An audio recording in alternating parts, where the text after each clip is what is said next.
ರಾತ್ರಿ ಊಟಕ್ಕೆ ಮುದ್ದೆ ಜೊತೆಗೆ ಹುರುಳಿಕಾಳು ಬಸಾರನ್ನ ಮಾಡ್ಕೊತಾ ಇದ್ದೆ. ಇದಂತೂ ನಮ್ಮನೇಲಿ ಎಲ್ರಿಗೂ ಫೇವ್ರೆಟ್ ಫುಡ್ ಅಂತ ಹೇಳ್ಬೋದು. ಹಾಗೆ ಕಂಫರ್ಟ್ ಫುಡ್ ಕೂಡ. ಹುರುಳಿಕಾಳು ಬಸಾರನ್ನ ಮಾಡ್ಕೊಳ್ಳೋದಕ್ಕೆ ನಾನಿಲ್ಲಿ ಒಂದು ಬೌಲ್ ಆಗೋವಷ್ಟು ಹುರುಳಿಕಾಳನ್ನ ತೊಗೊಂಡು ಮೊದಲಿಗೆ ಒಂದು 2 ಸಲ ತೊಳೆದು ಅದಕ್ಕೆ ಮುಳುಗುವಷ್ಟು ನೀರನ್ನು ಹಾಕ್ಕೊಂಡು ಜೊತೆಗೆ ಒಂದೇ ಒಂದು ಟೊಮೊಟೊನ ಹಾಕಿ ಲಿಡ್ಡನ್ನು ಕ್ಲೋಸ್ ಮಾಡಿ ಒಂದು 3ರಿಂದ 4 ವಿಷಲನ್ನ ತಗೋತೀನಿ.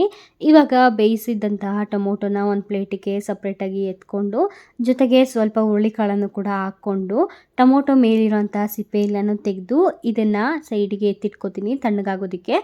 ಅಷ್ಟರಲ್ಲಿ ಒಂದೇ ಒಂದು ಈರುಳ್ಳಿನ ಈ ಥರ ಸುಟ್ಕೋತಾ ಇದ್ದೀನಿ. ಈ ಥರ ಸುಟ್ಬಿಟ್ಟು ಹಾಕೋದ್ರಿಂದ ಸಾಂಬಾರು ಟೇಸ್ಟ್ ಕೂಡ ತುಂಬ ಚೆನ್ನಾಗಿರುತ್ತೆ. ಇವಾಗ ಮಸಾಲೆನ ರುಬ್ಕೊಳ್ಳೋದಕ್ಕೆ ಒಂದು ಜಾರ್ಗೆ ತುರಿದಿಟ್ಕೊಂಡಿರೋಂತಹ ಕಾಯಿ, ಸಾಂಬಾರು ಪುಡಿ, ಬೆಳ್ಳುಳ್ಳಿ ಹಾಗೆ ಬೇಯಿಸಿಟ್ಕೊಂಡಿದ್ದಂತಹ ಟೊಮ್ಯಾಟೊ, ಹುರುಳಿಕಾಳು, ಸ್ವಲ್ಪ ಕೊತ್ತಂಬರಿ ಸೊಪ್ಪು, ಜೀರಿಗೆ, ನೀರನ್ನ ಹಾಕ್ಕೊಂಡು ನುಣ್ಣಗೆ ರುಬ್ಬಿ ಸೈಡ್ಗೆ ಎತ್ತಿಟ್ಕೋತೀನಿ. ಇವಾಗ ಕಾಳು ಕೂಡ ನೀಟಾಗಿ ಬೆಂದಿತ್ತಲ್ವ, ಅದನ್ನು ನೀರು ಹಾಗೆ ಕಾಳು ಎರಡನ್ನೂ ಕೂಡ ಸಪ್ರೇಟ್ ಮಾಡಿ ಎತ್ತಿಟ್ಕೊಂಡು ಒಂದು ಕಡಾಯಿನ ಇಟ್ಕೊಂಡು ಅದಕ್ಕೆ ಸ್ವಲ್ಪ ಎಣ್ಣೆ, ಸಾಸಿವೆ, ಜೀರಿಗೆ, ಕರ್ಬೇವಿನ ಸೊಪ್ಪು, ಒಣಮೆಣಸಿನ್ಕಾಯಿನ ಹಾಕ್ಕೊಂಡು ರುಬ್ಬಿಟ್ಕೊಂಡಿದ್ದಂತಹ ಖಾರನೂ ಹಾಕಿ ಕೂಡ ಸೈಡಲ್ಲಿ ಎಣ್ಣೆ ಬಿಡೋವರೆಗೆ ಒಂದು 2 ನಿಮಿಷ ಫ್ರೈನ ಮಾಡಿಕೊಂಡು ಇವಾಗ ಕನ್ಸಿಸ್ಟೆಂಟ್ ನೋಡಿಕೊಂಡು ಬೇಯಿಸಿಟ್ಕೊಂಡಿದ್ದಂತಹ ಬೇಳೆಕಟ್ಟನ್ನು ಹಾಕ್ಕೊಂಡು ನೀರನ್ನ ಕುಡ್ಕೋತಾ ಇದ್ದೀನಿ. ಒಂದು ಕುದಿ ಬಂದಾದಮೇಲೆ ಸ್ವಲ್ಪ ಹುಣಸೆ ರಸನ ಕೂಡ ಸೇರಿಸ್ತಾ ಇದ್ದೀನಿ. ಬಸ್ಸಾರಿಗೆ ನಾವು ಹುಣಸೆ ರಸನ ಸೇರಿಸೋದ್ರಿಂದ ಟೇಸ್ಟು ತುಂಬ ಚೆನ್ನಾಗುತ್ತೆ. ಅದನ್ನು ಇನ್ನೊಂದು ಕುದಿ ಕುದಿಸಿ ಸ್ವಲ್ಪ ಉಪ್ಪಾಕಿ ಸೈಡ್ಗೆ ಎತ್ತಿಟ್ಕೊಂಡ್ರೆ ಬಸ್ಸಾರು ರೆಡಿ ಆಯಿತು. ಇವಾಗ ಕಾಳು ಪಲ್ಯನ ಮಾಡ್ಕೊಳ್ಳೋಣ. ಒಂದು ಬಾಣಲಿನ ಇಟ್ಕೊಂಡು ಸ್ವಲ್ಪ ಎಣ್ಣೆ, ಸಾಸಿವೆ, ಜೀರಿಗೆ,